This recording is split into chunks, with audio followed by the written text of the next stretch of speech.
أعوذ بالله من الشيطان الرجيم.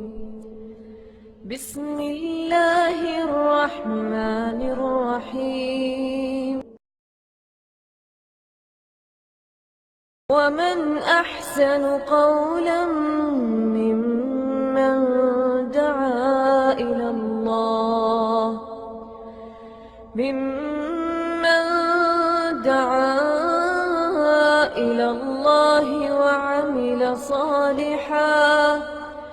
وعمل صالحا وقال إنني من المسلمين.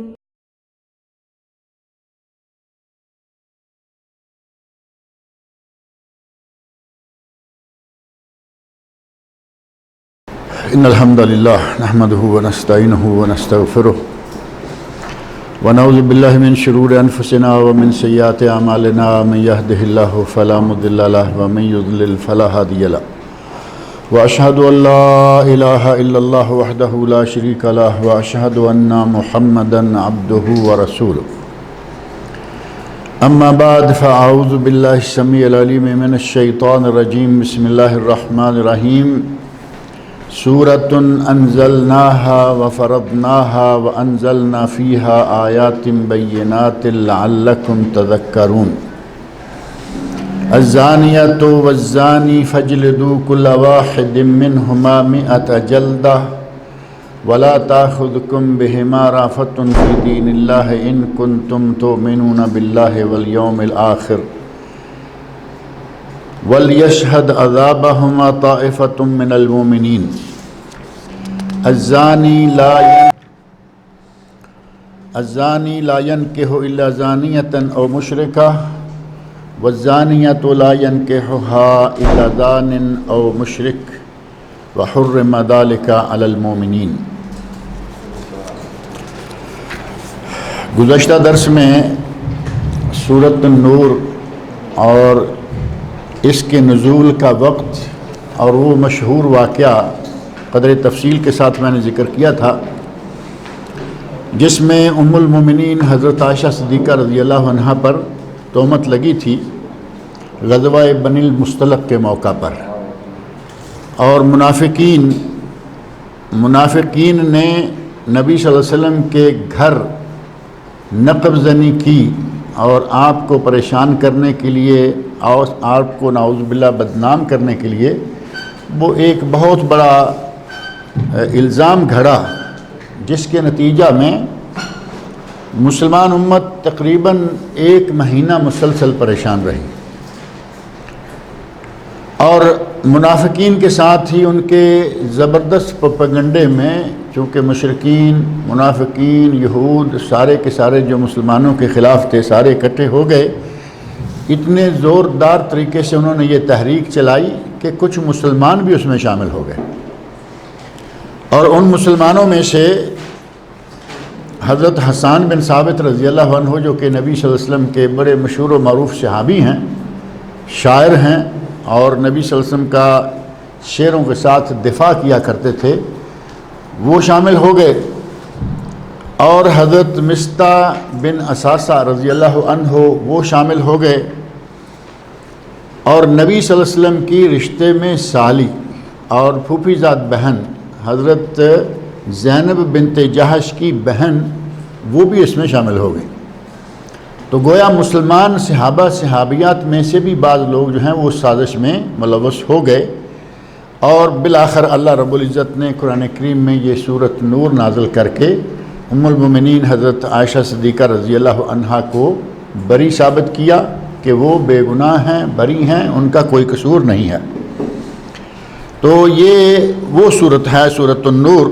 اور سورہ نور، سورہ احزاب اور سورہ نساء، قرآن کریم کی یہ 3 صورتیں مشہور ہے کہ ان میں خواتین سے متعلقہ مسائل ہیں. لیڈیز کے مسائل جو ہیں وہ زیادہ تر انہی 3 صورتوں میں ہیں. شروع میں ہی سورۃ نساء آ گئی، پہلی سورہ بقرہ بڑی فاتحہ کے بعد، پھر آل عمران اور پھر سورہ نساء، اور آگے جا کے یہ سورہ نور اور سورہ احزاب ہیں. ان تینوں صورتوں میں خواتین سے متعلقہ مسائل ہیں، اور انہی مسائل کے ضمن میں ایک بہت بڑا گناہ جسے کبیرہ گناہوں میں شمار کیا جاتا ہے، اس کی سزا کیا ہے، اور اس میں چونکہ خواتین بھی شامل ہیں اور اس میں یقیناً مرد بھی شامل ہیں، کیونکہ وہ گناہ ایسا ہے کہ وہ اکیلا نہ مرد کر سکتا ہے نہ عورت کر سکتی ہے، یہ دونوں کے اشتراک سے وہ گناہ سرزد ہوتا ہے جو کہ زنا ہے۔ زنا ظاہر ہے کہ مرد اور عورت دونوں کی غلطی سے ہوگا۔ اللہ رب العزت نے یہاں آغاز میں تو یہ پہلی ایک آیت کا ترجمہ بھی میں نے گزشتہ درس میں کیا تھا، سورۃ انزلناہا وفرضناہا، یہ ہے وہ سورت جو ہم نے نازل کی۔ قرآن تو سارا اللہ نے نازل کیا، لیکن اس کے لیے اسپیشلی کہا کہ یہ سورت ہم نے نازل کی ہے، وفرضناہا، اور مقرر کر دی ہے، گویا کہ نازل بھی کی ہے، مقرر بھی کی ہے، فیہا آیات بینات، اس میں ہم نے کھلی کھلی آیتیں، کھلے کھلے احکام اور مسائل جو ہیں وہ نازل کیے ہیں، لعلکم تذکرون، تاکہ تم یاد رکھو، یعنی اس میں خواتین کے لیے اور دیگر مسائل ہیں، احکام ہیں تمہارے یاد رکھنے کے لیے۔ اب آیت نمبر 2 میں ارشاد فرمایا، الزانیۃ والزانی فاجلدوا کل واحد منہما 100 جلدہ، زانی عورت ہو یا زانی مرد ہو، ان دونوں میں سے ہر کسی کو 100 کوڑا مارو۔ یہاں الزانیہ پہلے عورت کا نام لیا ہے، الزانیہ، اور جب باری آئی ایک دوسرے گناہ کی جو چوری ہے، چوری کی بات آئی تو قرآن کریم میں چوری کی سزا بھی ذکر ہوئی ہے، اور اس وقت پہلے والسارق کو کہا، مرد، چوری کرنے والا مرد ہو، والسارق والسارقۃ فاقطعوا ایدیہما، چوری کرنے والا مرد ہو یا عورت ہو ان کے ہاتھ کاٹ دو۔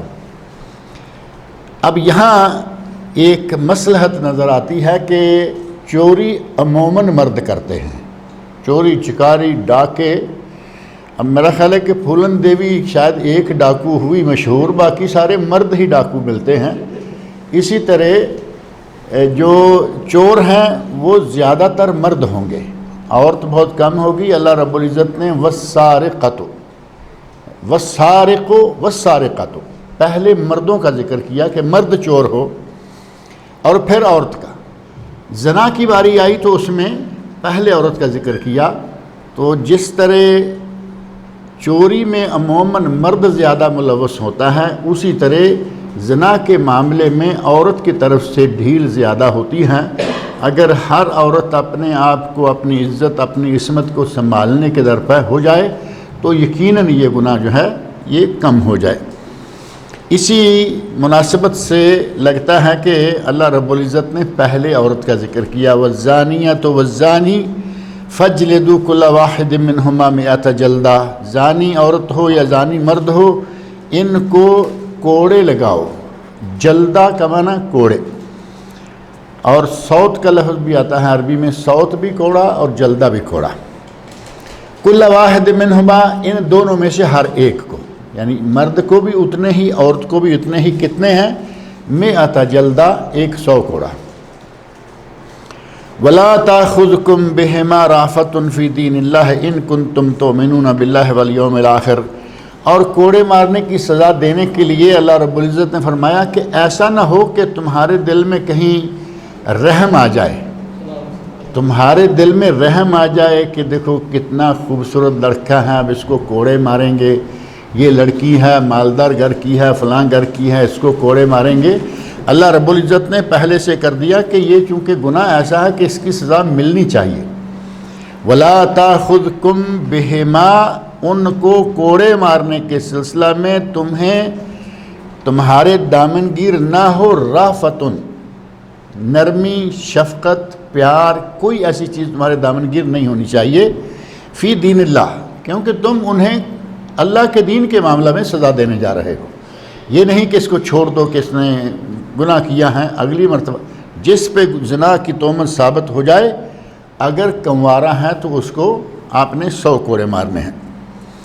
اور فرمایا کہ تمہیں دین کے معاملہ میں کسی قسم کی کوئی بھی دل میں نرمی یا ترس آتا نا کہ ترس آ جائے، آپ کو کوئی ترس نہیں آنا چاہیے، ان کنتم تؤمنون باللہ والیوم الآخر، اگر تم اللہ پر اور قیامت کے دن پر ایمان رکھتے ہو، اگر اللہ پر ایمان رکھتے ہو، قیامت کے دن پر ایمان رکھتے ہو، تو تمہارے دلوں میں ایسا کوئی احساس نہیں آنا چاہیے کہ ہم اس کو سزا کیوں دیں، ترس نہ کھائیں۔ اب رہا یہ کہ گناہ گار کو آپ نے سزا دی اور یہ ترس کھانا اللہ رب العزت نے منع فرما دیا۔ اب ایک ہے انسان کی فطرت میں ترس شامل ہے، انسان کی فطرت میں یہ شامل ہے کہ وہ ترس کھاتا ہے، اب وہ ایمان کے منافی نہیں ہے۔ دل کے اندر ایک بات آ رہی ہے کہ یہ گناہ نہ کرتے، ہم ان کو نہ مارتے، یہ بھی تو ترس ہے، لیکن مارنا بھی ہے، لہٰذا وہ ترس کھانا ایمان کے منافی نہیں ہے۔ ایمان کے منافی تب ہوتا جب ترس کھا کے آپ سزا دینا چھوڑ دیں گے، اگر چھوڑ دیں گے کہ وہ ایمان کے منافی ہے۔ فرمایا کہ اگر تم اللہ کی ذات پر اور قیامت والے دن پر ایمان رکھتے ہو تو پھر تمہیں ان کے معاملے میں ترس ہرگز نہیں کھانا چاہیے۔ وَلْيَشْهَدْ عَذَابَهُمَا طَائِفَةٌ مِّنَ الْمُؤْمِنِينَ، اور ان کو جو تم عذاب دو گے یا سزا دو گے، اس سزا کو بند کمرے میں نہیں، ایسا نہیں ہے کہ کسی کمرے کے اندر لے جا کے بٹھا کے، کسی حال میں بٹھا کے، کسی بڑے میدان میں کھلے میں اس کو سزا دینی ہے تاکہ دنیا دیکھے، تاکہ دنیا دیکھے اور دنیا کو معلوم ہو کہ اس کو کیوں سزا دی جا رہی ہے۔ اب اگر آپ نے ایک آدمی کو، گناہ گار کو بند کر کے کسی کمرے میں سزا دے دی تو اس کو سزا مل گئی، اور دوسرے کسی کو پتہ ہی نہیں کہ اس کو سزا ملی نہیں ملی، کیا ہوا۔ اب دوسروں کے لیے عبرت تو نہ ہوئی، عبرت تو تب ہوگی کہ 100 200 400 1000 آدمی دیکھے، انہیں پتہ چلے کہ اس نے یہ گناہ کیا تھا، اس کو یہ سزا دی جا رہی ہے۔ اب ایک آدمی کو سزا ہوگی تو یہ جو 1000 آدمی دیکھے گا اس کے کان کھڑے ہوں گے یا نہیں، کہ اگر کل کو ہم نے بھی یہ کام کیا، پکڑے گئے تو یہ سزا ہوگی۔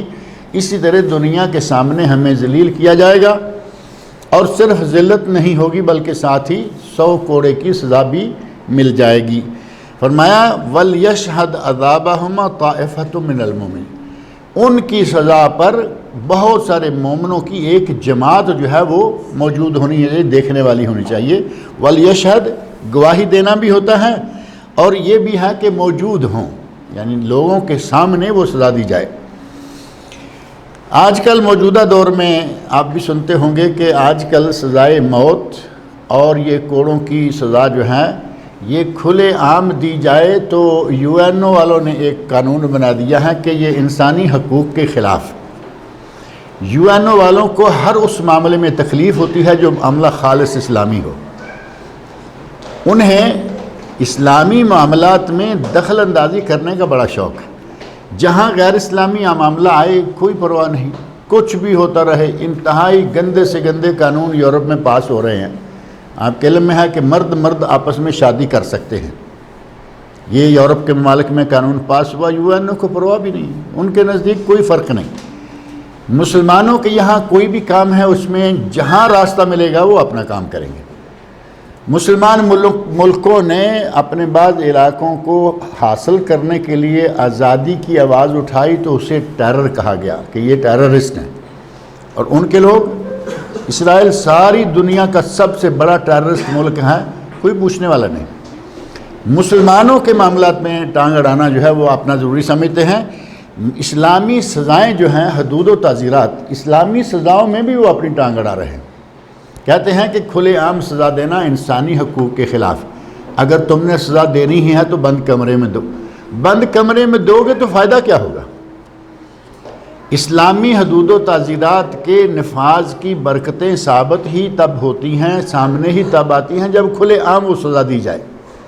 اگر 200 400 1000 آدمی دیکھے کہ اس کو یہ سزا دی جا رہی ہے، دوسرے لوگوں کو پتہ چلے گا کہ یہ سزا کیوں دی گئی۔ اور اگر کسی کو پکڑا، بند کمرے میں سزا دی، باہر نکال دیا، دوسروں کو کیا معلوم ہے، تو پھر سزا کا فائدہ تو کوئی نہ ہو۔ آج آپ دیکھتے ہیں کہ دنیا بھر میں جو کچھ بھی ہو رہا ہے اس سب کچھ کے مقابلے میں سعودی عرب میں امن و امان ہے۔ زنا کی رپورٹ ہے، چوری ڈاکے کی رپورٹ ہے، دیگر قتل و غارت کی رپورٹ ہے، لڑائی دنگے فساد کی، آپ کسی بھی قسم کی رپورٹ لے لیں، آپ کو دنیا کا سب سے پرامن ملک سعودی عرب آج بھی یہی ملے گا۔ اور اس کی وجہ صرف ایک ہے کہ یہاں جو اسلامی حدود اور تعزیرات ہیں، اسلامی سزائیں ہیں، وہ نافذ کی جاتی ہیں، اور یہ باقاعدہ نافذ کی جا رہی ہیں، حتیٰ کہ قصاص، قتل کے بدلے قتل یا بعض جرائم کے لیے جو قتل ہے باقاعدہ گردنیں اتاری جاتی ہیں یہاں، اور کوڑے مارے جاتے ہیں، ساری سزائیں نافذ کی جاتی ہیں۔ اور آپ کے علم میں ہوگا یہاں تو ہمارے خبر میں کارنش میں جو سیف ہال ہے یا کیا ہے، فواد سینٹر اور سیف ہال کے پاس بہت بڑا ہال ہے، وہاں باقاعدہ گردن اتاری جاتی ہے، اور چاروں طرف سے دیکھیں پورا خبر کھلا ہوا ہے۔ تھوڑی سی جگہ کو احتیاطاً بلاک کیا جاتا ہے کہ تاکہ بلا وجہ کا رش نہ ہو، لیکن باہر دور دور تک لوگ دیکھ رہے ہوتے ہیں۔ کئی موقع پہ میں خود وہاں موجود رہا ہوں اندر، یعنی ان لوگوں کے ساتھ شامل، میرے پاس میرے قریب وہ آدمی جس آدمی کی گردن اتاری جائے گی۔ تو یہ طریقہ کار جو ہے یہ باعث برکت ہی تب ہوگا جب سب لوگ دیکھیں۔ اگر کسی نے دیکھنا نہیں، اندر کمرے میں بند کر کے گردن اتار دی، کمرے میں بند کر کے کوڑے مار دیے، کسی کو عبرت کیا حاصل ہوگی؟ لیکن ان کو یہ بات اچھی نہیں لگ رہی، وہ کہتے ہیں کہ نہیں جی یہ انسانی حقوق کے خلاف۔ اب جہاں کہیں اس طرح کی بات آئے تو مسلمانوں میں بھی انسانی حقوق کی بات کریں گے، اور جہاں بات آ جائے کہیں مار دھاڑ قتل و غارت کی تو مسلمانوں کو کافر مارتا رہے کوئی بات نہیں، کافر کو مسلمان مارے تو انسانی حقوق والے اٹھ کے کھڑے ہو جاتے ہیں، مسلمانوں کو کافر مارے کوئی پرواہ نہیں۔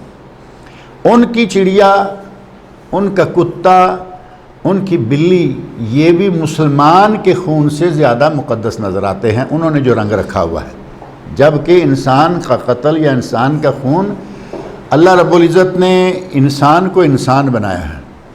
نبی اکرم صلی اللہ علیہ وسلم نے تمام مسلمانوں کے دماء المسلمین سواسیہ فرما کر تمام مسلمانوں کا خون برابر ہے، تمام مسلمانوں کا خون برابر ہے، مسلمان کالا ہو، گورا ہو، مشرق کا ہو، مغرب کا ہو، سب کی قیمت برابر ہے۔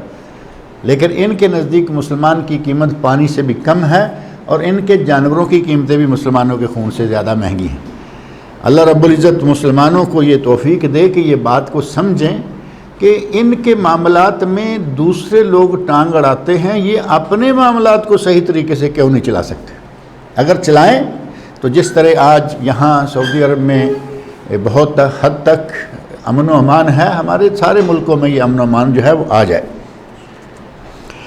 اسی کو اللہ رب العزت نے واضح طور پر فرمایا وَلْيَشْهَدْ عَذَابَهُمَا طَائِفَةٌ مِّنَ الْمُؤْمِنِينَ، ان لڑکے لڑکی جو کہ گناہگار ہیں، جنہوں نے زنا کیا ہے، اس گناہ کا ارتکاب کیا ہے، ان کی سزا کو مومنوں کی ایک جماعت دیکھے، ایک جماعت وہاں موجود ہونی چاہیے۔ اور آگے اللہ رب العزت نے فرمایا الزانی لا ينکح الا زانیۃ او مشرکہ، زانی آدمی کسی زانی ہی عورت سے یا مشرک عورت سے نکاح کرتا ہے، والزانیۃ لا ينکحها الا زان او مشرک، اور زانی عورت کے ساتھ نکاح کرتا ہے زانی ہی مرد یا مشرک، یعنی ایک دوسرے کی طبیعت کے ساتھ اگر زانی آدمی ہے، فاسق اور بد کردار قسم کا آدمی ہے، تو ظاہر ہے کہ وہ فاسق بد کردار قسم کی عورت تلاش کرے گا، اور اگر مومن آدمی ہے تو وہ مومن عورت تلاش کرے گا نکاح کے لیے بھی، اور زنا کے لیے تو یقیناً فاسق اور فاجر ہی ایک دوسرے کو تلاش کریں گے۔ اللہ نے فرمایا کہ زانی اگر نکاح کرتا ہے تو زانی ہی عورت کے ساتھ یا مشرک عورت کے ساتھ، اور زانی عورت اگر نکاح کرتی ہے تو وہ زانی مرد اور مشرک مرد کے ساتھ، وَحُرِّمَ ذَلِكَ عَلَى الْمُؤْمِنِينَ، اور مومنوں پر یہ بات حرام قرار دی گئی ہے کہ ایک مومن ہو اور وہ پاک دامن ہو کسی زانی فاسق اور فاجر عورت کے ساتھ نکاح کرے، مومنوں کو اس کی اجازت نہیں ہے، ان پر یہ حرام ہے۔ اسی طرح مومن عورت ہے اور وہ کسی فاسق و فاجر غلط آدمی مرد کے ساتھ نکاح کرے، اس کے لیے بھی جائز نہیں۔ دونوں طرف سے اسلام نے یہ تعلیمات دیں کہ مسلمان صحیح العقیدہ اور صحیح کردار کا مالک ہو، وہ بد کردار عورت سے نکاح نہ کرے، اور مسلمان عورت صحیح الکردار ہے تو وہ بد کردار مرد سے نکاح نہ کرے۔ اور رہا مسئلہ یہ کہ اگر دو لڑکا اور لڑکی ہیں وہ اس گناہ کا ارتکاب کر بیٹھے ہیں، زنا کر بیٹھے ہیں، اور بعد میں وہ نکاح کرنا چاہتے ہیں آپس میں، تو کیا ان کا نکاح ہوگا یا نہیں؟ یہ آیت تو بتا رہی ہے کہ یہ مومن کے لیے تو جائز نہیں ہے، مشرک ہیں وہ کریں، اور کہا گیا کہ یہ لڑکی لڑکا دونوں آپس میں نکاح نہیں کر سکتے الا یہ کہ دونوں سچی توبہ کریں، اللہ رب العزت کی طرف تائب ہوں، سچے دل سے توبہ کریں، اپنے گناہ کی اللہ سے معافی مانگیں، تو اس کے بعد ان دونوں کا نکاح ہو سکتا ہے۔ اور یہ نکاح کی نوبت جو ہے ہمارے یہاں عموماً اس وقت آتی ہے کہ لڑکی لڑکا گناہ کرتے رہے، جب کبھی ایسی صورت حال آ گئی کہ اب سوائے نکاح کے کوئی راستہ نہیں رہا۔ بعض دفعہ ایسا کہ لڑکی پریگننٹ ہو گئی، اب گھر والوں کو پتہ چل گیا، لڑکے کا معلوم کر لیا، اس کو پکڑا، کہا کہ اب بتاؤ۔ اب صورتحال ایسی ہے کہ لڑکا بھی بھاگنے سے رہا، وہ بھی پکڑا گیا ہے کہ مجھے اب کچھ کرنا ہی ہوگا۔ اب یہ نکاح اگر اس طرح کا کرنا ہے تو اس کے لیے پہلے یہ کہ وہ بچہ پیدا ہو جائے، پھر نکاح ہوگا۔ دوسرا یہ کہ وہ دونوں مکمل طور پر توبہ طائب کریں، یہ نہیں ہے کہ جو ہوا اب نئے سرے سے ہم نکاح کر لیتے ہیں، بلکہ اپنے سابقہ گناہ سے توبہ کریں اور اس کے بعد ان کا نکاح جو ہے وہ کر دیا جائے گا۔ والذین یرمون المحصنات، اب آگے دوسرا مسئلہ شروع کیا کہ اگر کوئی کسی مومن عورت پر تہمت لگا دے، مرد شوہر لگا دے یا کوئی غیر مرد لگا دے، یعنی کوئی ضروری نہیں ہے کہ شوہر ہی تہمت لگائے، کوئی باہر کا آدمی تہمت لگا دیتا ہے، اللہ رب العزت ارشاد فرماتے ہیں والذین یرمون المحصنات، جو لوگ تہمت لگاتے ہیں پاک دامن عورتوں پر، ثم لم یاتوا باربعۃ شہداء، اور پھر اپنی بات یا اپنی تہمت کو ثابت کرنے کے لیے 4 گواہ نہیں لاتے۔ سارے کاموں میں 2 گواہ کافی ہیں۔ اب گواہی کا نصاب آپ دیکھیں کہ سارے کاموں میں 2 گواہ کافی ہیں۔ اس کام کے لیے 2 گواہ، نکاح کے لیے 2 گواہ، ہمارے پاکستانی انڈیا میں نکاح کے لیے 4 کر لیتے ہیں، 2 لڑکی کی طرف سے 2 لڑکے کی طرف سے، جبکہ یہ بالکل غیر شرعی غیر مطلوب چیز ہے۔ صرف 2 گواہ چاہیے، وہ لڑکی کی طرف سے ہوں، لڑکے کی طرف سے ہوں، دونوں کی طرف سے ہوں، دونوں کی طرف سے نہ ہوں، صرف جاننے والے ہیں یہاں موجود ہیں کافی ہیں۔ وہ 4 کر لینا شرعی مطالبہ نہیں ہے، وہ ہمارے لوگوں کا اپنی مرضی اور مولویوں کی ان کے ساتھ ملی بخت ہے، وہ جانے، ان کا کام جانے۔ 2 گواہ نکاح کے لیے کافی ہیں، 2 گواہ طلاق کے لیے کافی ہیں، 2 گواہ رجوع کے لیے کافی ہیں، 2 گواہ قتل کے لیے کافی ہیں۔ قتل ثابت ہو جائے گا کہ اس آدمی نے قتل کیا، 2 آدمی گواہی کر، لیکن جہاں معاملہ آیا عزت اور عصمت کا تو 4 گواہ طلب کیے۔ اگر کوئی کسی پاک دامن عورت پر الزام لگا دے، تہمت لگا دے، تو وہ 4 گواہ لے کے آئے کہ میں نے یا 4 گواہوں نے یا میرے ساتھ ان 4 گواہوں نے دیکھا کہ یہ عورت فلاں گناہ میں ملوث تھی۔ اگر وہ 4 گواہ لے کے نہیں آتا، فَجْلِدُوهُمْ 80 جلدہ، اگر 4 گواہ لا کے اپنی تہمت کو ثابت نہیں کرتا تو اسے 80 کوڑے مارے جائیں گے۔ فَجْلِدُوهُمْ 80 جلدہ، ایک سزا یہ ہے کہ ان کو 80 کوڑے مارے جائیں گے جو آدمی تہمت لگائے اور ثابت نہ کر سکے۔ دوسری سزا اس کی ہے وَلَا تَقْبَلُ لَهُمْ شَهَادَةً أَبَدًا، ان کی آئندہ ساری عمر گواہی قبول نہیں کی جائے گی۔ گواہی قبول کیسے ہوگی کہ ایک کام ایسا کر دیا ہے جس پہ اس کے پاس کوئی گواہ نہیں تھا، ایسے ہی اس نے کسی پہ تہمت لگا دی، اللہ نے فرمایا کہ اس کی آئندہ کبھی گواہی قبول نہیں کی جائے گی، گواہ کے طور پر نہ نکاح میں، نہ طلاق میں، نہ رجوع میں، نہ کسی میں آئندہ اس کو گواہ نہیں لیا جائے گا۔ وَأُولَٰئِكَ هُمُ الْفَاسِقُونَ، اور اس کا شمار فاسقوں میں سے ہو جائے گا۔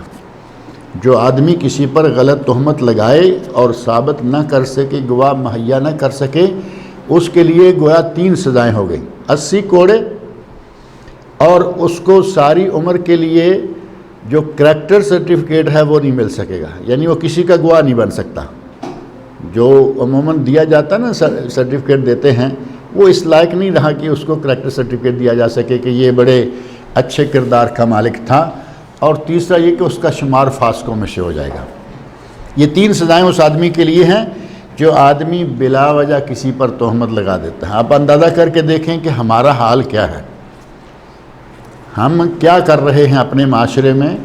پڑوسی پر تہمت، دوستوں میں سے کسی نہ کسی پر تہمت، عورتیں سہیلیوں پر تہمت، اپنی مجلس میں بیٹھی ہوئی دوسری عورتوں پہ تہمتیں لگائی چلی جائیں گی، مرد اپنی مجلس میں بیٹھے ہوئے دوسرے مردوں پہ تہمت لگائے چلے جائیں گے، پرواہ کوئی نہیں۔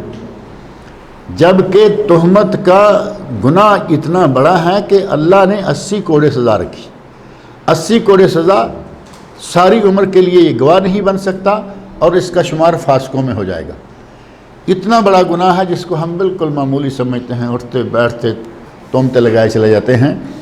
نبی اکرم صلی اللہ علیہ وسلم سے آپ نے تہمت کے بارے میں یہ وعیدیں سنائیں تو صحابہ کرام نے کہا کہ یا رسول اللہ، اگر کوئی آدمی کسی پر کوئی ایسی بات کرتا ہے اور وہ عیب اس میں واقعی ہوتا ہے، یعنی بعض دفعہ ایسا ہے نا کہ ایک آدمی ہے، وہ کہا کہ وہ رشوت کھاتا ہے، مثال کے طور پر وہ آدمی راشی ہے، رشوت کھاتا ہے، تو ہم نے یہ بات اس لیے کہی کہ وہ اس میں ہے۔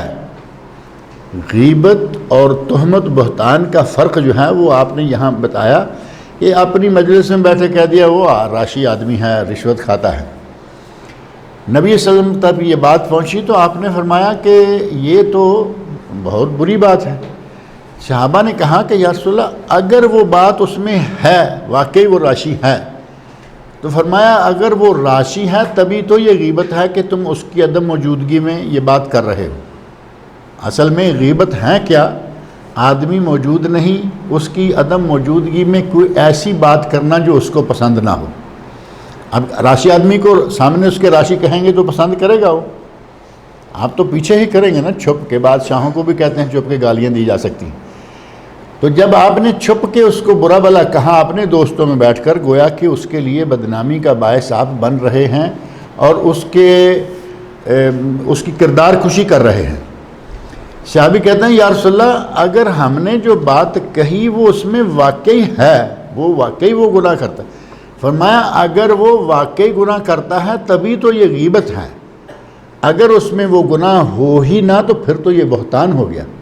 اور بہتان یا تہمت جس کی سزا 80 کوڑے ہے، اگر اس میں وہ عیب ہے اور آپ نے یہ کہا تو غیبت ہے، گناہ ہے۔ اور غیبت کا گناہ کتنا ہے؟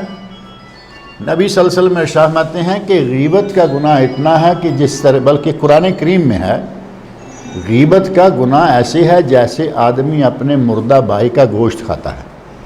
سورۃ الحجرات میں اللہ رب العزت نے فرمایا وَلَا يَغْتَبْ بَعْضُكُمْ بَعْضًا، تم ایک دوسرے کی غیبت نہ کرو۔ أَيُحِبُّ أَحَدُكُمْ أَن يَأْكُلَ لَحْمَ أَخِيهِ مَيْتًا فَكَرِهْتُمُوهُ، کیا تمہیں یہ پسند ہے کہ تم اپنے مردہ بھائی کا گوشت کھاؤ؟ اگر کسی کو ایسا کہا جائے تو وہ اس بات کو ناپسند کرے گا۔ اپنے مردہ بھائی کا گوشت کھانے جیسا گناہ ہے غیبت کرنا۔ اور اگر غیبت نہیں، جس آدمی پہ الزام لگایا جا رہا ہے اس میں وہ عیب ہے ہی نہیں، تو پھر وہ بہتان ہے، تہمت ہے، جس کی سزا یہاں ذکر کی جا رہی ہے۔ وَالَّذِينَ يَرْمُونَ الْمُحْصَنَاتِ ثُمَّ لَمْ يَأْتُوا بِأَرْبَعَةِ شُهَدَاءَ فَاجْلِدُوا 80 جَلْدًا فَاجْلِدُوهُمْ 80 جَلْدًا، تو انہیں 80 کوڑے مارو۔ وَلَا تَقْبَلُوا لَهُمْ شَهَادَةً أَبَدًا، اور ان کی گواہی آئندہ کے لیے کبھی بھی قبول نہ کرو، نہ کی جائے گی۔ وَأُولَئِكَ هُمُ الْفَاسِقُونَ، اور وہ فاسق ہوں گے۔ إِلَّا الَّذِينَ تَابُوا مِن بَعْدِ ذَلِكَ، ہاں وہ لوگ جو یہ غلطی کر کے بعد میں توبہ کر لے۔ اب یہاں مسئلہ آ جاتا ہے کہ آدمی سے غلطی ہو گئی اور اس نے توبہ کر لی۔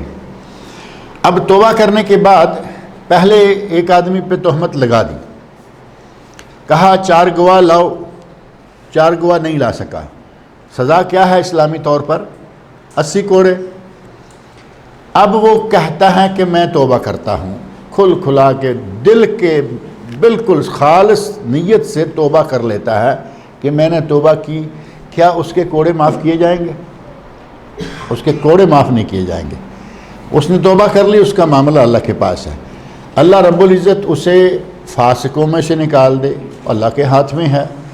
اور یہ بھی کہا گیا کہ اس کی شہادت جو ہے آئندہ قبول کر لی جائے گی، کیونکہ وہ توبہ طائب ہو گیا، گناہ ہوا تھا، اس کا وہ کریکٹر سرٹیفکیٹ جو ہے وہ بھی صحیح کر دیں گے، لیکن اس سے کوڑوں کی سزا معاف نہیں ہوگی، کیونکہ اس نے جو گناہ کیا اس گناہ کی سزا قرآن نے طے کر رکھی ہے، وہ سزا اس پہ نافذ کی جائے گی، اور یہ دنیاوی سزا ہے۔ اخروی سزا اللہ تعالیٰ معاف کر دے گا توبہ کے نتیجہ میں، کیونکہ التائب من الذنب کمن لا ذنب لہ، اللہ کے نزدیک توبہ کرنے والا کسی گناہ سے ایسے ہو جاتا ہے جیسے اس نے گناہ کیا ہی نہیں۔ فرق واضح ہو گیا نا کہ دنیاوی سزا دی جائے گی، توبہ کے نتیجہ میں یہ نہیں کہ دنیاوی سزا بھی ختم ہو جائے گی۔ ایک آدمی نے کسی کو قتل کیا، آدمی کسی کا قتل کر دیا، سامنے والوں نے کہا کہ ہمیں قصاص چاہیے، یعنی قتل کے بدلے قتل جو قرآن نے مقرر کیا ہے، النفس بالنفس، جان کے بدلے جان۔ اب جان کے بدلے جان طے ہو گئی، قاضی نے فیصلہ دے دیا کہ اس کا فلاں تاریخ کو سر قلم کر دیا جائے گا۔ اس آدمی نے توبہ کر لی، ابھی سر قلم کرنے میں مہینہ باقی ہے، 10 دن باقی ہیں، 1 دن باقی ہے، توبہ کے لیے تو وقت نہیں چاہیے نا، توبہ کے لیے تو اللہ کی طرف رجوع ہے، 1-2 منٹ کا کام ہے، بس اللہ کی طرف رجوع کرے، توبہ کر لے۔ اگر آدمی توبہ کر لیتا ہے، سچے دل سے توبہ کرتا ہے، حکومت کو بتا دیتا ہے کہ بھائی میں نے توبہ کر لی ہے، کیا اس کو چھوڑ دیا جائے گا؟ سارے فقہاء علماء اس بات پر متفق ہیں کہ یہ دنیاوی سزا اس کو دی جائے گی، اس کی توبہ کا فائدہ اس کو اللہ کے پاس ہوگا، دنیاوی سزا جو ہے اس سے وہ نہیں بچ سکتا۔ اِلَّا الَّذِينَ تَابُوا مِن بَعْدِ ذَلِكَ، جو لوگ اس کے بعد توبہ کر لیں، وَأَصْلَحُوا، اور اپنی اصلاح کر لیں، یعنی جو غلطیاں کرتے رہے اب ان کی اصلاح بھی کر لی، توبہ بھی کر لی، فَإِنَّ اللَّهَ غَفُورٌ رَحِيمٌ، بے شک اللہ تعالیٰ غفور رحیم ہے، معاف کرنے والا ہے، رحم کرنے والا ہے۔ یہاں گویا کہ اللہ رب العزت نے خواتین سے متعلقہ کئی مسائل جو ہیں، صرف خواتین سے متعلقہ ہی نہیں بلکہ خواتین اور حضرات، یہ تو تہمت مردوں میں بھی ہے عورتوں میں بھی ہے، زنا مردوں میں بھی ہے عورتوں میں بھی ہے، اور یہ دونوں کے ہیں، لیکن خاص طور پر چونکہ یہ سورۃ نور، سورۃ النساء اور سورۃ الاحزاب خواتین کے مسائل کے بارے میں معروف ہیں، اللہ رب العزت نے یہ مسائل جو ہیں وہ یہاں بیان فرما دیے۔ آگے فرمایا والذین یرمون ازواجہم، یہ پہلا حصہ تھا کہ کوئی کسی پہ تہمت لگا دے۔ اب اگر کوئی اپنی بیوی پر تہمت لگا دیتا ہے، اپنی بیوی پر تہمت لگا دیتا ہے تو اس کی سزا کیا ہوگی؟ اب اس کے لیے نصاب شہادت کیا ہے اور اس کا طریقہ کار کیا ہوگا، اس کی سزا کس طرح دی جائے گی، کیسے نافذ کی جائے گی، یا اس کے لیے کیا کیا جائے گا، یہ ذرا تھوڑا تفصیل طلب مسئلہ ہے۔ اس میں لعان ایک اسلامی شریعت میں ایک طریقہ کار ہے، میاں بیوی کے آپس میں جو تہمت کا معاملہ آئے میاں بیوی کا آپس میں، تو اس کا حل کیسے کرنا ہے وہ لعان کے ذریعے ہوگا، اس کی تفصیل انشاءاللہ اگلے درس میں ذکر کریں گے۔ اللہ رب العزت سے دعا ہے کہ وہ مجھے اور آپ سب لوگوں کو قرآن کریم پڑھنے، سننے، سمجھنے اور اس کے احکام پر عمل کرنے کی توفیق عطا فرمائے۔ ان الحمد للہ والصلاة والسلام علی رسول اللہ وعلی آلہ وصحبہ اجمعین ومن تبعہم بإحسان الی یوم الدین، اما بعد، بسم اللہ الرحمن الرحیم۔ وعن جبیر بن مطعم رضی اللہ تعالی عنہ قال قال رسول اللہ صلی اللہ علیہ وسلم یا بنی عبد مناف لا تمنعوا احدا طاف بهذا البیت وصلى ایت ساعۃ شاء من لیل او نہار، رواہ الخمسہ وصححہ الترمذی وابن حبان۔ رواہ الخمسہ یعنی اسے 5 محدثین نے بیان کیا ہے، امام ابو داود، امام ترمذی، امام نسائی، امام ابن ماجہ اور امام احمد بن حنبل، اور امام ترمذی نے اس حدیث کو صحیح قرار دیا۔ اسی طرح امام ابن حبان، انہوں نے اپنی صحیح ابن حبان میں بھی اسے ذکر کیا اور صحیح قرار دیا، تو گویا یہ 6 محدثین کی کتابوں میں یہ حدیث موجود ہے۔ حضرت جبیر بن مطعم رضی اللہ تعالی عنہ بیان فرما رہے ہیں آپ کے علم میں ہے کہ نمازوں کے اوقات کیا ہیں، یہ سلسلہ مسائل کا چل رہا تھا، تو اسی کے ضمن میں یہ بات بھی آتی ہے کہ وہ کون سے اوقات ہیں جن میں نوافل نہیں پڑھنے چاہیے۔ وہ احادیث پچھلے درس میں آئی تھی نا کہ سورج طلوع ہو رہا ہو نفل نہ پڑھیں، عین سر کے اوپر ہو نفل نہ پڑھیں۔ اس میں بعض ضعیف روایات کی بنیاد پر کہا گیا کہ جمعہ کے دن گنجائش ہے، اور صحیح حدیث کی روح سے حرم میں گنجائش ہے۔ حرم میں صحیح حدیث کی روح سے کوئی مکروہ وقت نہیں، جب چاہیں، وہ یہی حدیث جو میں نے ابھی پڑھی ہے۔ اور عین غروب کے وقت، طلوع کے وقت، غروب کے وقت اور زوال کے وقت، یہ تین وقت ایسے ہیں کہ ان میں نفل نہیں۔ اور انہی سے پہلے دو اوقات ہیں، فجر کی نماز سے لے کے سورج طلوع ہونے تک یہ پورا تقریباً 1 گھنٹہ، اور عصر کی نماز سے لے کے سورج غروب ہونے تک تقریباً 2 گھنٹے۔ ان اوقات میں نفل پڑھنا بھی جائز نہیں ہے، ان کو مکروہ اوقات کہا گیا۔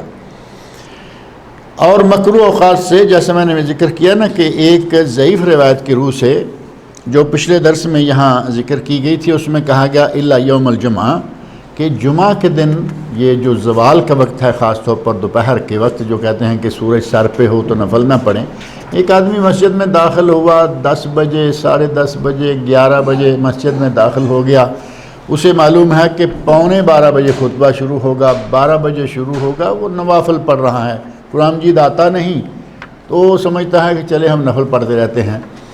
اب اس کے نفل پڑھنے کے دوران ہی زوال کا وقت ہو گیا، اب وہ مسجد کے اندر ہے، اسے کے پاس گھڑی نہیں، وہ پڑھا لکھا نہیں ہے، تو اس کے لیے گنجائش دی گئی۔ اور اس کے بارے میں ایک حدیث بھی ہے، لیکن حدیث ایک کی بجائے 2 حدیثیں ہیں، اور وہ دونوں حدیثیں سند کے اعتبار سے ضعیف ہیں، لہذا وہ دلیل تو نہیں بنتی۔ بہتر یہ ہے کہ جمعہ کے دن جو زوال کا وقت ہے اس میں نفل نہ پڑھے جائیں۔ لیکن جہاں تک تعلق ہے حرم شریف میں، مسجد حرام جو طواف کے لیے گئے، عمرہ کے لیے گئے، حج کے لیے گئے، مکہ میں موجود ہیں اور مسجد حرام میں داخل ہو گئے، ان لوگوں کے لیے یہ اوقات بھی حرمت والے نہیں ہیں، یہ اوقات بھی اوقات مکروہ شمار نہیں ہوں گے۔ یعنی جن اوقات میں نماز پڑھنا مکروہ ہے، حرم میں نہیں، یہ حرم کے باہر کی باتیں ہیں۔ اور حرم کو مستثنیٰ کرنے والی حدیث یہ آپ کے سامنے ہے، جس کا میں نے ذکر کیا کہ 6 محدثین نے اس حدیث کو اپنی اپنی کتابوں میں ذکر کیا، اور امام ترمذی، امام ابن حبان نے اس حدیث کو صحیح قرار دیا، اور محققین نے اس کو صحیح مانا۔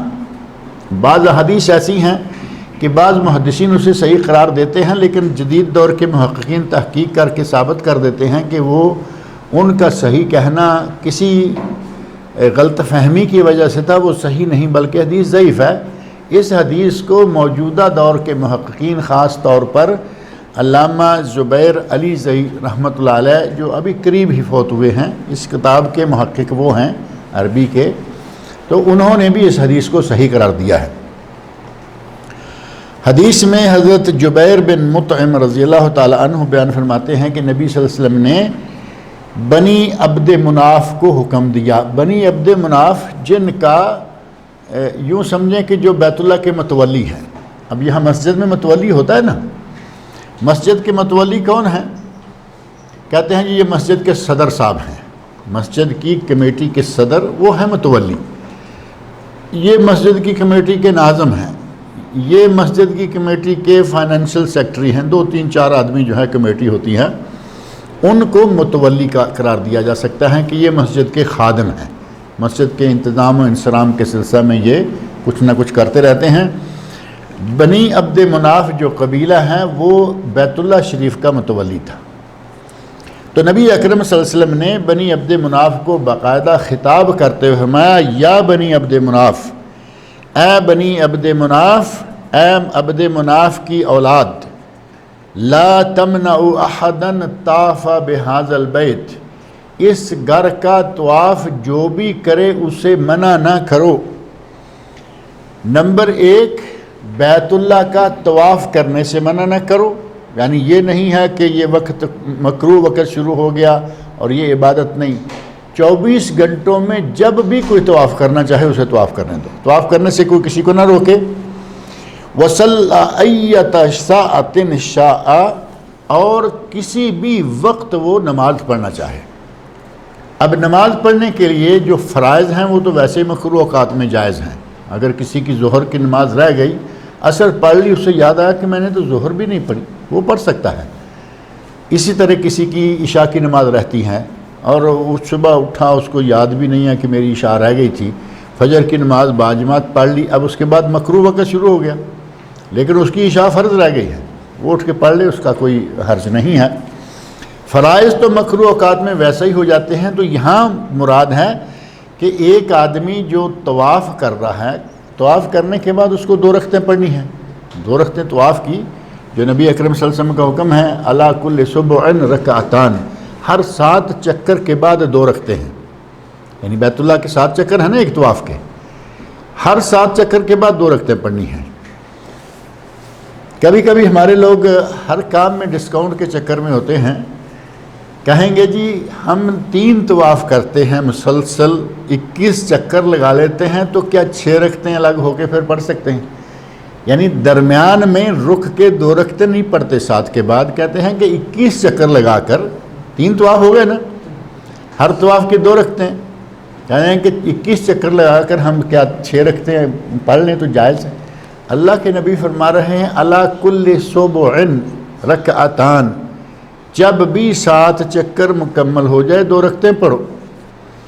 تو پھر 21 رکعتیں پڑھ کے اپنی طرف سے شریعت کے مسائل میں ٹھونس کرنے والی بات ہے نا کہ کوئی نہ کوئی اپنا حصہ ڈالو۔ 7 چکر، 14 چکر، 21 چکر نہیں، ہر 7 پر 2 رکعتیں۔ ان 2 رکعتوں کے بارے میں کہا گیا کہ وہ 2 رکعتیں جو بھی جب بھی پڑھے، اس کا طواف مکمل ہوا سورج نکلنے سے 10 منٹ پہلے، فجر کب ہو چکی ہے 1 گھنٹہ پہلے، اس کو پڑھنے دو، 2 رکعتیں پڑھ لے۔ من لیل او نہار، دن کا وقت ہو یا رات کا، کسی بھی وقت انہیں منع نہ کرو۔ اب فرائض پڑھنے سے منع نہ کرو چاہے کوئی بھی وقت ہے، اور طواف کی 2 رکعتیں پڑھنے سے منع نہ کرو چاہے کوئی بھی وقت ہے، اور عام نفل پڑھنے سے بھی منع نہ کرو، کوئی حرج نہیں ہے، کیونکہ یہ بیت اللہ ہے، مسجد حرام ہے۔ یہ مسجد حرام کی خاصیتوں میں سے ایک خاصیت ہے کہ کوئی بھی نماز جو ہے وہ وہاں پڑھنا چاہے اسے اجازت ہے۔ وعن ابن عمر رضی اللہ تعالی عنہما ان نبی صلی اللہ علیہ وسلم قال الشفق الحمرہ، رواہ الدارقطنی وصححہ ابن خزیمہ وغیرہ وقفہ۔ امام دارقطنی نے یہ حدیث جو ہے وہ بیان کی ہے حضرت عبداللہ بن عمر رضی اللہ عنہما سے کہ نبی صلی اللہ علیہ وسلم نے فرمایا، اور امام ابن خزیمہ اور بعض دیگر محدثین نے کہا کہ یہ حضرت ابن عمر رضی اللہ عنہما کا اپنا قول ہے، نبی صلی اللہ علیہ وسلم کی حدیث یا روایت نہیں ہے۔ اس میں اور مشہور حدیث ہے الشفق الحمرہ، شفق سے مراد ہے سرخی۔ شفق کا لفظ تو معروف ہے نا، جو سورج غروب ہونے کے بعد غروب ہوا مغرب میں اور سرخی آ جاتی ہے مشرق میں، سورج غروب ہونے کے بعد سرخ رنگ جو ہے وہ مشرق کی طرف آ جاتا ہے، غروب ہوا مغرب میں تو وہاں تو رنگ ہے جو ہے وہ تو بہت زیادہ سرخ رہتا ہی ہے، لیکن مشرق کی طرف بھی سرخی کے آثار نظر آتے ہیں، یہ ہے الشفق۔ محدثین میں سے تمام محدثین، آئمہ میں سے 3 آئمہ، امام مالک رحمۃ اللہ علیہ، امام شافعی رحمۃ اللہ علیہ، امام احمد بن حنبل رحمۃ اللہ علیہ، تینوں امام کہتے ہیں اس حدیث کی روح سے الشفق الحمرہ کہ شفق سے مراد سرخی ہے، لیکن امام ابو حنیفہ رحمۃ اللہ علیہ ان کا اس سلسلہ میں اپنا ایک قول ہے یا اپنی رائے ہے، وہ کہتے ہیں کہ نہیں، سرخی نہیں، اس سے سفیدی مراد ہے، سفیدی جو ہے وہ آ جاتی ہے، سرخی نہیں۔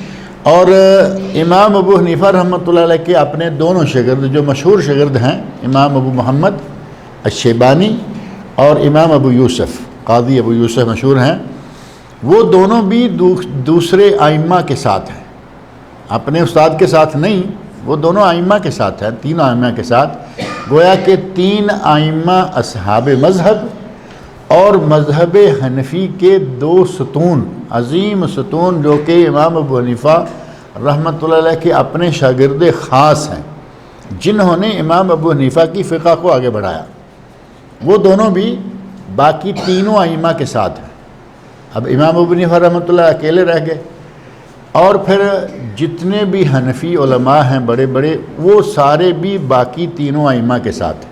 یعنی امام ابو حنیفہ رحمۃ اللہ بالکل اس سلسلہ میں اکیلے رہ گئے۔ وہ کہتے ہیں کہ نہیں، اس سے مراد سفیدی ہیں، جبکہ باقی سارے جو ہیں وہ مانتے ہیں کہ سرخی مراد ہے، جو مغرب کے وقت مشرق کی جانب نظر آتی ہے، اور جب تک وہ رہے گی مغرب کا وقت رہے گا۔ اصل میں بتانا یہ مقصود ہے، چونکہ پہلے وقت گزرا نا کہ اوقات کیا ہے، مغرب کا وقت تب تک ہے جب تک وہ شفق رہے۔ اب شفق ختم ہوئی مشرق سے تو مغرب کا وقت ختم ہو گیا، عشاء کا شروع ہو گیا۔ لیکن اسی وقت یہاں آپ دیکھتے ہیں کہ اسی وقت اذان نہیں ہوتی، عشاء کی اذان جو ہے وہ تھوڑا لیٹ ہوتی ہے، کیونکہ اس کے لیے جماعت ہے، ایک سسٹم ہے۔ لیکن اگر کوئی شفق کے غائب ہونے کے بعد عشاء کی نماز پڑھے گا، اس کی نماز ہو جائے گی، کیونکہ وقت داخل ہو گیا ہے۔ جماعت کرانے کے لیے انہیں ایک وقت چاہیے۔ اسی طرح کبھی کبھی، بلکہ کل ہی ایک آدمی نے مسئلہ پوچھا ٹیلی فون پہ کہ عصر کی اذان شروع ہو گئی، عصر کی اذان شروع ہو گئی اور جماعت ہوگی، ظاہر ہے کہ اذان 4 یا 5 منٹ لگتے ہیں اذان کے، 3 کر لو، لیکن 3 سے کم میں اذان مکمل نہیں ہوتی، جیسے اسپیکر میں اذان ہوتی ہے۔ وہ اقامت تو ہے نہیں کہ جلدی جلدی نکال دے، تو 3 یا 4 یا 5 منٹ، یہ 20 منٹ آپ بھی انتظار کے، تو کسی کو گاڑی لینی ہے، کسی کو پلین لینا ہے، کسی کو کچھ بھی لینا ہے، وہ یہ 20 منٹ انتظار نہیں کر سکتا۔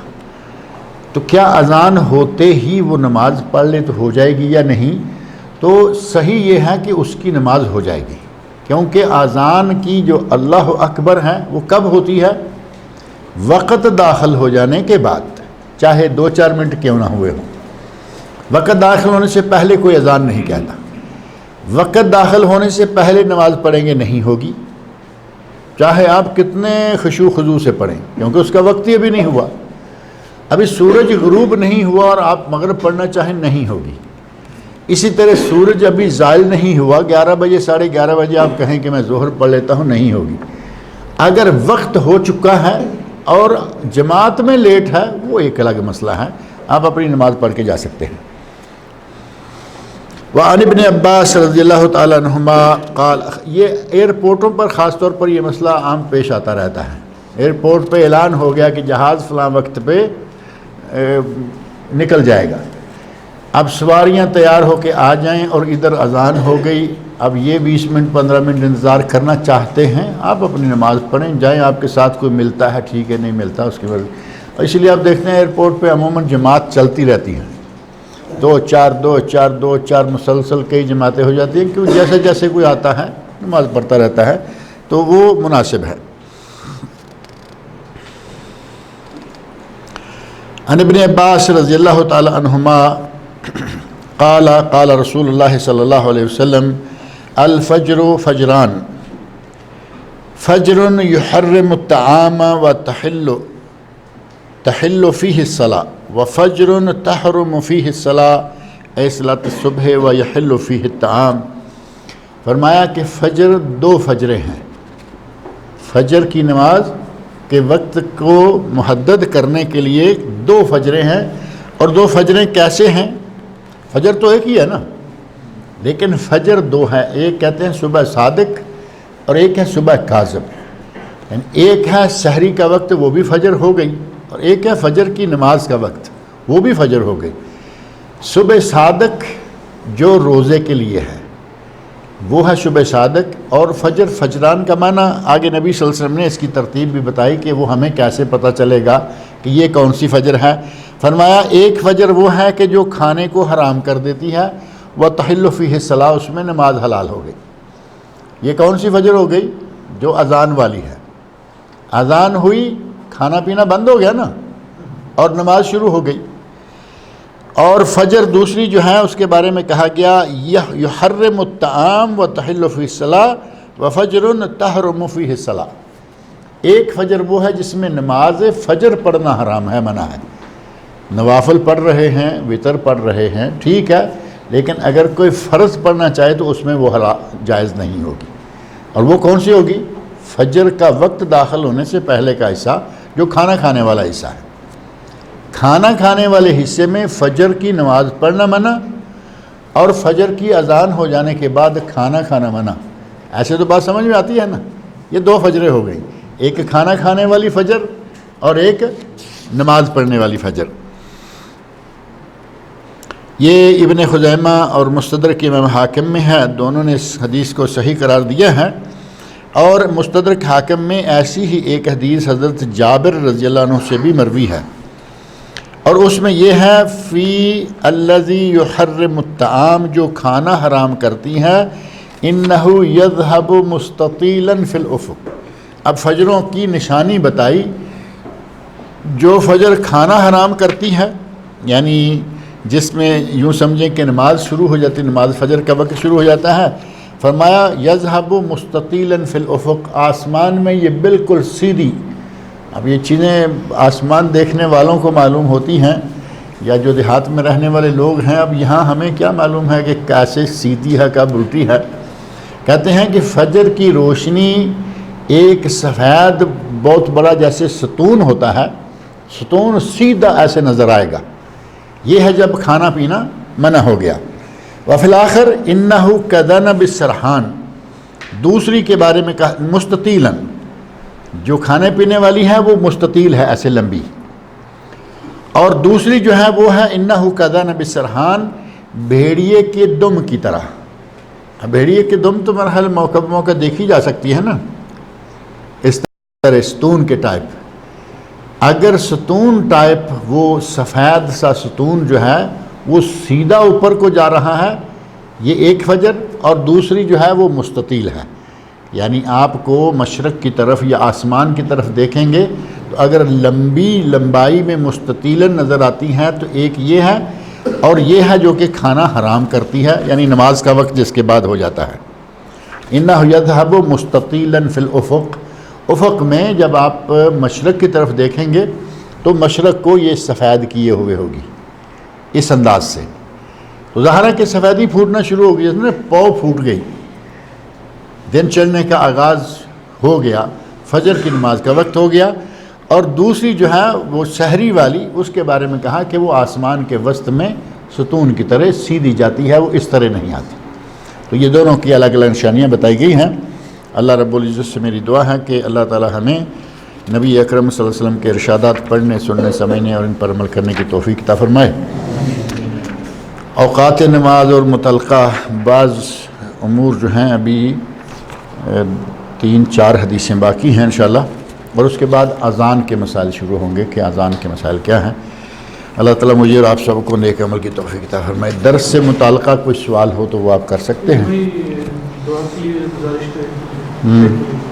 کیا ہے ان کو؟ طاہر بھائی کہہ رہے ہیں کہ کسی بھائی نے آپ سے درخواست کی ہے۔ ایوب صاحب، ایوب غوث،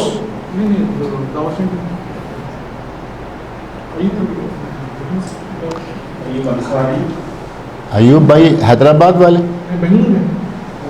تو وہ ایوب غوث ہیں، وہ جو وہاں علی بن ابی طالب کا ایوب غوث ہیں۔ اللہ تعالیٰ ان کو شفائے کاملہ عاجلہ عطا فرمائے، اور بھی جو لوگ بیمار ہیں اللہ تعالیٰ ان کو بھی شفائے کاملہ عاجلہ عطا فرمائے۔ ہمارے عبداللہ بھائی دعا کھا رہے ہیں، ماشاءاللہ ٹھیک ہیں، یہ بھی پچھلے کئی دنوں سے ذرا ڈھیلے تھے، اللہ ان کو بھی شفا عطا فرمائے۔ آپ کے علم میں ہوگا میں نے بھی آپریشن کروایا آنکھ کا، اللہ تعالیٰ ہمیں بھی شفا عطا فرمائے، شفائے عام کاملہ و عاجلہ تمام مسلمانوں کو اللہ تعالیٰ تندرستی عطا فرمائے۔ وہ عمرہ کرنے کے جو طواف ہے، عمرے کے طواف جو ہے اس کے 7 چکر کرنے کے بعد میں 2 رکعت پڑھنے کا جو مسئلہ ہے، شیخ رسول اللہ عباس سے پوچھے تو انہوں نے بتایا کہ 2 طواف کر کے، یعنی کہ 14 چکر کر کے 4 رکعت بھی بعد میں پڑھ سکتے ہیں۔ وہ تو 6 کر کے پھر 21 کر کے 6 پڑھیں گے تب بھی تو کوئی حرج نہیں ہے نا۔ عائشہ رضی اللہ عنہ سے ثابت ہوگا میرے علم میں نہیں ہے، اس لیے تو میں نے کہا کہ 6 والوں کو تو میں نے کہا کہ یار اللہ کے نبی نے 7 کے بعد 2 رکعتیں کہا ہے، اب 7 کے بعد 2 رکعتیں کر کے پڑھتے رہو، اور اگر حضرت عائشہ رضی اللہ عنہ سے ثابت ہے، انہوں نے بتایا ہے، اور چونکہ وہ سکہ عالم ہے یقیناً ان کے علم میں وہ حدیث ہوگی یا حضرت عائشہ رضی اللہ عنہ کا عمل ہوگا، میرے علم میں وہ نہیں ہے۔ اب کنفرم نہیں ہے تو 7 ہوا یا 6 تو 6 مان لیں اور ایک اور کر لیں، 7 پورے ہو جائیں گے۔ عمران صاحب شیخ یہ جو سورہ نور کی اسٹارٹنگ جو انزلنا اور فرضنا ہے یہ کیوں 2 وقت آ رہا ہے؟ نہیں، انزلنا الگ لفظ ہے، انزلنا الگ لفظ ہے، فرضنا الگ لفظ ہے۔ کیوں کہا گیا فرضنا کیوں کہا گیا اور انزلنا میں کیوں کہا گیا؟ نہیں، انزلنا تو کہا کہ ہم نے نازل کیا، تو معلوم ہے اور سب کو معلوم ہے قرآن سارا اللہ نے نازل کیا، اس کو کیوں کہا؟ یہی بات تو پچھلے درس میں نے ذکر کی تھی، آپ تھے یا نہیں تھے نا، کہ اللہ رب العزت نے سارا قرآن نازل کیا، لیکن اس صورت کے ساتھ اسپیشلی یہ کہا کہ ہم نے نازل کیا۔ تو یہ اللہ رب العزت کی مرضی ہے، جہاں چاہے جس طرح چاہے استعمال کرے، اور وہی معاملہ کہ قرآن سارا اللہ نے فرض کیا، لیکن اس صورت کے بارے میں اسپیشلی کہا کہ ہم نے اسے فرض کیا۔ تو کسی صورت کی اہمیت زیادہ کرنے کے لیے یا کسی صورت کے مسائل کی اہمیت کو بڑھانے کے لیے اللہ رب العزت کوئی نہ کوئی ایسا صیغہ استعمال کرتے ہیں۔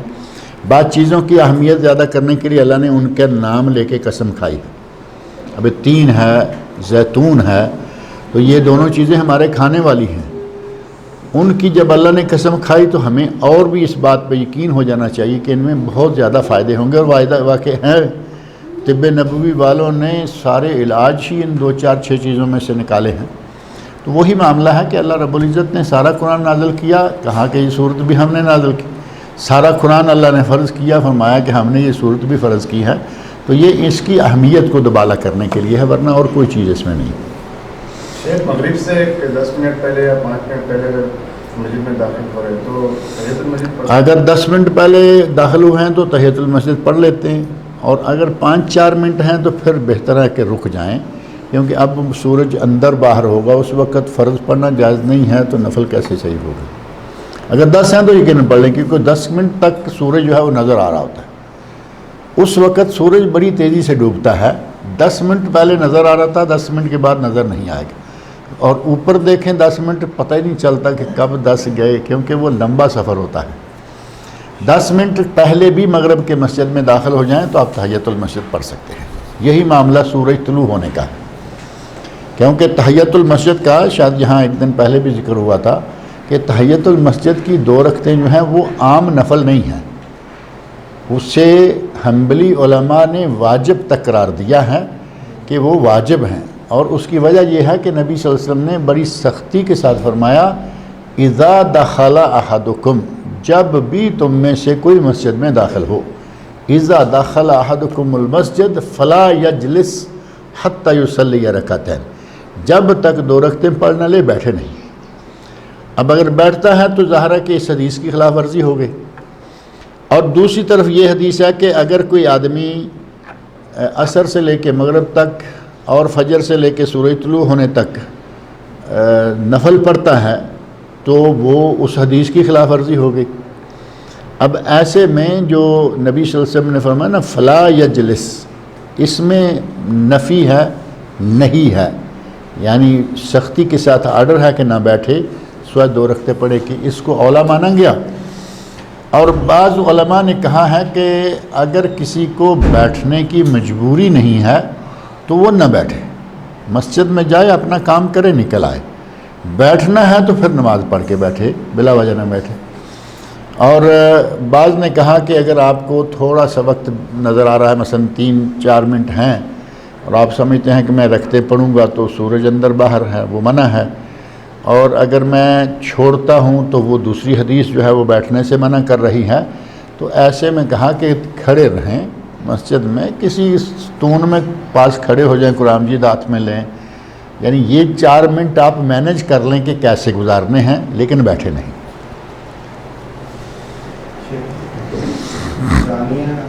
اگر حاملہ ہے اور جو ہے شادی کرنا چاہتے ہیں، بچے کا باپ وہی شمار ہوگا جو زانی ہے۔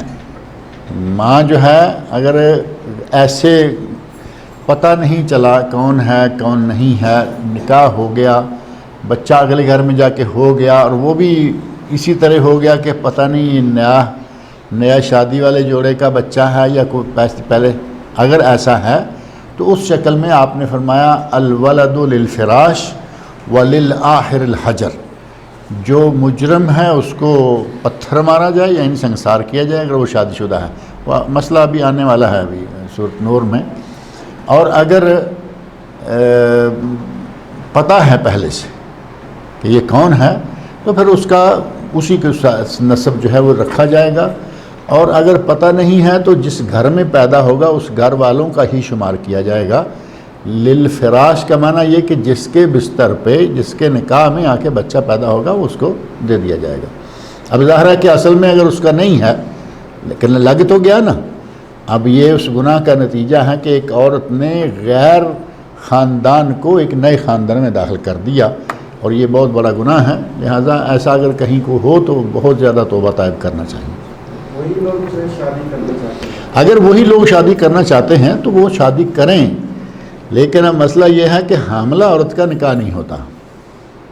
ان کا مولوی کہتے ہیں کہ چونکہ آپس میں ہی ہیں، وہی پہلے گناہ کرتے رہے، اب وہی ثواب کرنے جا رہے ہیں، تو مولوی حضرات عموماً نکاح کر دیتے ہیں. حالانکہ حاملہ عورت جب تک بچہ پیدا نہ کر لے اس کا دوسری جگہ نکاح نہیں ہو سکتا. وضع حمل جو ہے یہ عدت ہے. اب وہ چونکہ ہے حرام کا بچہ، یعنی حرام کے نتیجہ میں وہ استقرار ہوا، تو ہمارے مولوی حضرات عموماً یہی کرتے ہیں، وہ انہی کا ہی تو ہے، چال کلمے پڑھا دیے اور چلو ہو گیا. جبکہ اصل صحیح صورتحال یہ ہے کہ وہ بچہ پیدا ہو جائے، معلوم ہے انہی کا ہی ہے، یہی رکھیں، لیکن نکاح جو ہے وہ صحیح ٹائم پہ ہو. باپ کا نام باپ چونکہ وہی ہے تو نام بھی تو اسی باپ کے دیں گے نا. نام تو باپ تو کوئی نہیں ڈالیں گے. اگر وہ کسی اور کا ہے تو پھر اس کو باپ کو دے سکتے ہیں، بالکل دیا جا سکتا ہے. اور ایسا ہوا، بچہ پیدا ہوا اور اس کے باپ نے دعویٰ کر دیا نبی صلی اللہ علیہ وسلم کے زمانے میں یہ بچہ میرا ہے، لے لیا بچہ اس نے. بچوں کے پردے کا احکام کیا ہے؟ چھوٹی بچیاں ہوتی ہیں، پردے کا احکام کیا ہے؟ چہرے کا پردہ؟ پردے کا بچہ جب تک بچہ چھوٹے ہیں، خاص طور پر 10 سال کی عمر سے کم ہیں، 10 سال کی عمر کے بچے کو کہاں کہ نماز پڑھنے کا حکم دو، نہ پڑھے تو مار کے پڑھاؤ. 7 سال کا حکم ہے صرف، اور 10 سال پہ مار کے پڑھانا ہے. اب اس سے پہلے جو سمجھ لیں کہ 7 سال تک بچہ پردہ نہیں ہے. 10 سال تک کوشش کرنی چاہیے کہ بچے کے پردے کا اہتمام شروع ہو جائے، اور بالغ ہو جائے، بچی بالغ ہو جائے 12 سال میں 13 میں، کیونکہ بچیاں عموماً 12-13 میں بالغ ہو جاتی ہیں تو پردہ فرض ہو گیا. اور لڑکا جو ہے وہ 15 میں جا کے بالغ ہو جائے گا، حد سے حد اس کا بھی پردہ شروع ہو جائے گا.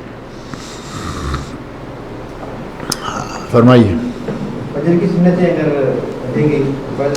اگر فجر کی سنتیں جماعت ہونے سے پہلے رہ گئیں تو نبی صلی اللہ علیہ وسلم کے سامنے صحابی نے اٹھ کے پڑھی، آپ نے کچھ نہیں فرمایا. اس کا معنی یہ ہوا کہ یہ جو ہمارے کرتے ہیں نا کہ اگر فجر کی جماعت کھڑی ہے تو کونے میں کھڑے ہو کے 2 رکعتیں پڑھ لیں، جلدی جلدی کسی سٹون کی اوٹ میں پڑھ لیں، تو یہ چور دروازے تلاش نہ کریں. سیدھا اللہ کے رسول سے ثابت ہے کہ صحابی نے پڑھی، ایک نے نہیں، 3-4 حدیثیں موجود ہیں کہ صحابہ نے فرضوں کے بعد نمازیں پڑھی اور نبی صلی اللہ علیہ وسلم نے منع نہیں فرمایا. لہذا فجر کی سنتیں اگر فرضوں کے بعد آپ اٹھ کے پڑھتے ہیں تو کوئی حرج نہیں انشاءاللہ. نہیں، افضل وہ نہیں ہے. وہ افضل اگر ہوتا تو نبی صلی اللہ علیہ وسلم اس وقت بتا دیتے. سورج طلوع ہونے کے بعد پڑھنے والی حدیث میں کلام کیا گیا ہے، وہ ثابت نہیں ہے. حدیث معضل ہے وہ کہ جس کی پہلے نہیں ہے وہ بیٹھا رہے. اب یہ بھی نہیں کہ سورج نکلنے کے بعد دفتر میں جا کے پڑھ لے گا، بیٹھا رہے مسجد میں اور سورج طلوع ہونے کے بعد وہ رکھتے پڑھ کے نکلے. اس سے ڈرتے ہیں، اس پہ عمل نہیں کرتے، اور اس کو جانتے نہیں یا مولویوں نے کبھی بتایا نہیں کہ فرضوں کے بعد ہو جائے. ہمارے چونکہ وہ عادت ہے، لوگوں کو ڈالا ہوا ہے، فرض کی جماعت ہو رہی ہے تم 2 رکعتیں پڑھ لو. امام یہ ستون ہے نا، ابھی یہ ستون کے سامنے مجھے طاہر نظر آ رہا ہے، اس کے پیچھے اگر کوئی صاحب ابھی تو ہے نہیں، اگر کوئی ہوتا تو مجھے نہیں دیکھ سکتا تھا نا. وہ ایسا کرتے ہیں کہ ایسی جگہ کھڑے ہوتے ہیں جہاں سے امام نظر نہ آ رہا ہو، وہاں ابھی یہ تو مسجد ہے، امام نظر آئے یا نہ آئے، وہ کونے میں جا کے پڑھیں گے تو یہ مسجد ہے، اندر والے حال کو چھوڑ کر باہر والے چھوٹے حال میں پڑھیں گے تب بھی یہ مسجد ہے۔ کہاں پڑھ رہے، کس سے بھاگ رہے ہو، اللہ رب العزت تو جانتا ہے۔ تو عجیب سا انداز ہے، یہ چور دروازہ ہے، یا سیدھا سیدھا پہلوان بنو اور فجر تک بیٹھو سنتیں پڑھ کے جاؤ، یا پھر سنت کے مطابق جو نبی صلی اللہ علیہ وسلم نے اجازت دے رکھی ہے اس پہ عمل کرو، بعد میں پڑھ لو۔ فرضوں کے دوران سنتیں پڑھنا بہت بڑا نقصان ہے، اگر بہت بڑا گناہ نہ کہیں تو یہ یقینی بہت بڑا نقصان ہے کہ فرض کی ایک رکعت بھی ضائع ہو جاتی، کئی مرتبہ ساری تلاوت ضائع ہو گئی، کئی مرتبہ رکعت ضائع ہو گئی۔ اور ہمارے مولویوں نے پکا کر رکھا ہوتا ہے، کہتے ہیں کہ اگر اتحیات ملنے کی بھی گنجائش ہے تو اپنی 2 سنتیں پڑھ کے شامل۔ اب فرض ساری عمر آدمی نفل پڑھتا رہے، ایک فرض کے درجے کو نہیں پہنچ سکتا، وہ ضائع کر لیا اور سنتے پڑھنے کے لیے غلط ٹائم اختیار کیا اور غلط جگہ اختیار کی، اپنے گھر میں سنتے پڑھ کے چلے، مان لیا کہ مسجد سے باہر اپنے گھر میں پڑھی، آپ پہنچا ایک رکعت نکل گئی ہے، ایک بات ہے، پڑھنی بھی مسجد میں ہے اور پڑھنی بھی مولوی کا تو پہلے مغرب کی طرح ہو تو ذرا دیکھ نہیں رہا، یہ مولوی کو نہ دیکھ پائیں، کہیں ایسی جگہ پڑھیں گے، تو یہ انداز جو ہے یہ بالکل غلط ہے۔ نبی صلی اللہ علیہ وسلم کے سامنے صحابہ نے سنتیں پڑھیں اور آپ نے منع نہیں فرمایا، اور آپ کی خاموشی اختیار فرمانا شریعت ہو جاتی ہے، کیونکہ نبی صلی اللہ علیہ وسلم کا یہ مقام ہی نہیں کہ کوئی غلط کام ہوتے دیکھیں اور آپ خاموش رہیں، یہ مقام نبوت نہیں۔ اللہ تعالیٰ مجھے اور آپ سب کو نیک عمل کی توفیق عطا فرمائے۔